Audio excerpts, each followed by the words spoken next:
Baik, hadis yang ketiga, an Jabir radhiyallahu anhu qala rajulun lin Nabi sallallahu alaihi wasallam yauma Uhudin. Ini jangan salah baca ya, jangan yauma Ahadin, hari Ahad. Bukan. Sama kalau Anda salah baca. Kullu maskerin khomrun wa kullu maskerin haram. Segala masker itu haram. Karena itu dia nggak pakai masker. Muskir itu segala yang memabukkan. Salah baca, kenceng lagi ya. Wa kullu maskerin haram. Seorang laki-laki nggak disebut namanya berkata pada Nabi pada saat perang Uhud, aro'aita in qultiltu fa aina ana. Nabi, kalau saya mati dalam perang ini gimana? Dia udah tahu pasti akan kemungkinan kalah dan seterusnya ya. Tapi kemungkinan menang juga ada gitu. Tapi nanya Nabi, misalnya nih saya mati nih misalnya, saya di mana? Fil jannah. Kamu pasti masuk surga. Asoy teman-teman. Fal kota marot lagi milih Nabi. Kalau saya mati nanti saya di mana? Di surga. Langsung dibuang teman-teman. Kunna fi yadihi summa qatala hatta qutila. Saking semangatnya. Bukan semangat pengen mati, semangat pengen jihad dan kalah lagi, mati lagi. Saking buru-burunya, harusnya kan kunyah dulu, minum, sebat dulu 2 batang gitu, baru perang. Yang cowok-cowok ketawa, yang cewek nggak tahu ya. Sebat tuh ngerokok teman-teman. Sebat. Gitu. Anda kan sama, habis makan itu yang asik makan, minum langsung jalan. Enggak, makan, minum, ngerokok, gibah. Nah, itu. Ini saking semangatnya pengen perang membela Nabi. Dan dia tahu kalau pilihannya kalau nggak perang menang dan mati, ya dia semangat dilempar yang masih ada tanpa harus mengunyah dulu, menelan, apalagi minum dan tadi sebat summa qatala hatta qutila. Kemudian dia berperang dan terbunuh. Ya Allah, ya Allah, masuk surga gini ya. Tuh enaknya hidup. Ar-Rabi an Abi Hurairah radhiyallahu anhu qol. Ya rajulun dan Nabi sallallahu alaihi wasallam. Seorang laki-laki enggak disebut lagi namanya. Ini gambaran teman-teman Nabi Muhammad itu sosok yang membumi bersama kita. Nabi Muhammad itu pemimpin yang enggak ada birokrasinya. Siapapun bisa ketemu kalau Nabi lagi luang. Bisa ngobrol. Kalau kita kan mau ketemu orang harus janjian dulu, WA dulu. Assalamualaikum. Ibu dosen, saya ini semester ini izin mau ketemu hari apa gitu. Kalau ini enggak ya, Nabi kapan pun bisa. Anda mau ketemu camat juga izin dulu ya.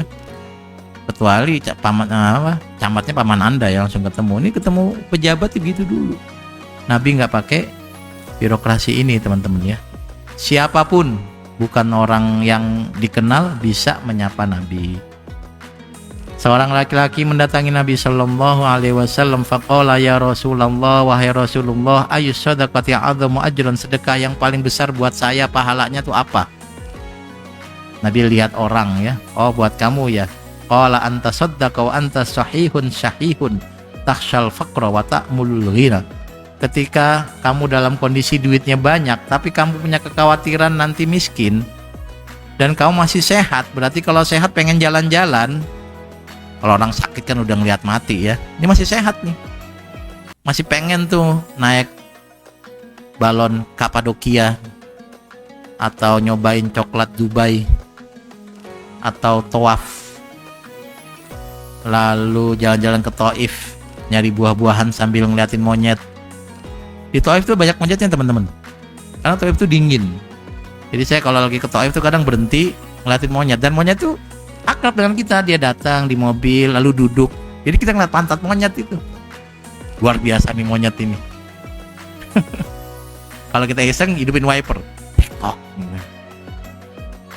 Anda masih pengen misalnya ke Singapura Universal Studio atau merasakan salju di mana ya? Di mana teman-teman? Di Korea sambil makan makanan Korea itu apa? Samyang. Indomie rasa samyang. Bawa Indomie dari sini. Atau Anda pengen nonton bola langsung di Manchester. Di Old Trafford, Manchester United. Atau Anda pengen berenang di mana berenang itu? Raja Ampat. Wow, duit saya banyak Pak, Raja 5. Saya kaya banget, Raja 10-an. Orang kalau masih muda, itu duit itu bisa dipakai buat kemana-mana. Nah kata Nabi, yang begini inilah sedekah yang paling besar pahala. Anda masih pengen. Wala tumhil hatta idza balghatil hulqum qultu li fulan kadza wa li fulan kadza wa qad kana li fulan. Muttafaq alaih. Al-lafdzu Bukhari. Bukan sedekah yang orang yang udah sedikit lagi mati, kumpulin keluarganya. Ini yang ini buat ini, buat ini. Lah emang udah enggak kepake. Anda sedekah yang masih Anda butuhkan itu yang keren, gitu kira-kira ya. Ini buat kita yang masih muda, teman-teman ya. Muda itu bukan usia, muda itu paradigma, mindset. Jadi kalau Anda udah usianya udah 60 tapi masih mindsetnya muda, Anda muda. Tapi kalau Anda usianya 30 tapi mindsetnya kayak orang tua, ya Anda tua. Jangan nunggu nyawa sudah sampai tenggorokan. Karena kalau sampai tenggorokan, emang udah gak manfaat buat Anda itu. Justru sedekah itu akan lebih terasa ketika Anda masih suka dengan barang-barang yang Anda miliki lalu Anda berikan pada orang lain. Jangan ditunda, teman-teman. Jangan ditunda. Saya kasih cerita ya. Dulu ada seorang mubalik yang menyampaikan materi di televisi bahwa sebenarnya orang Indonesia itu masih belum wajib zakat. Karena kebutuhan orang, apalagi orang Jakarta itu tinggi. Jadi kalau gajinya 5 juta tuh belum bisa jadi muzaki. Karena untuk kebutuhan ini nih, saya bilang, kenapa nunggu harus menjadi kaya untuk sedekah? Untuk dapat 10 juta gaji baru sedekah. Sedekah kan semampunya. Saya dulu waktu masih kuliah karena sudah bekerja, saya sedekah kadang cuma 5.000 saja karena penghasilan dapat 300.000, ya 5.000 saja. Kalau sekarang bisa lebih besar, alhamdulillah.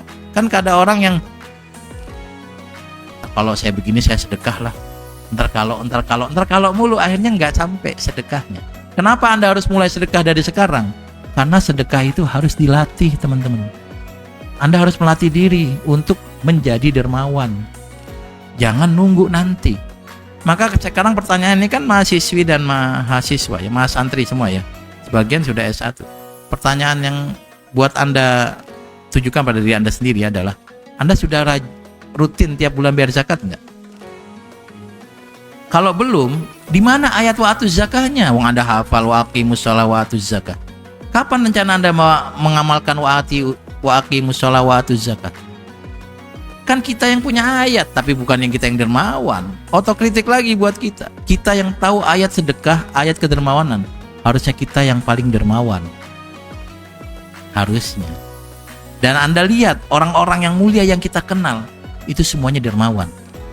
Di sini, di tempat ini, tempat mulia ini orang-orang yang namanya ada di struktur itu semua dermawan. Saya nggak tahu Anda termasuk yang menyadari itu atau tidak. Dan kedermawanan itu ya tidak mengurangi kemuliaan, kekayaan, kecukupan dan seterusnya. Jangan nunggu, nantilah kalau saya sudah magister.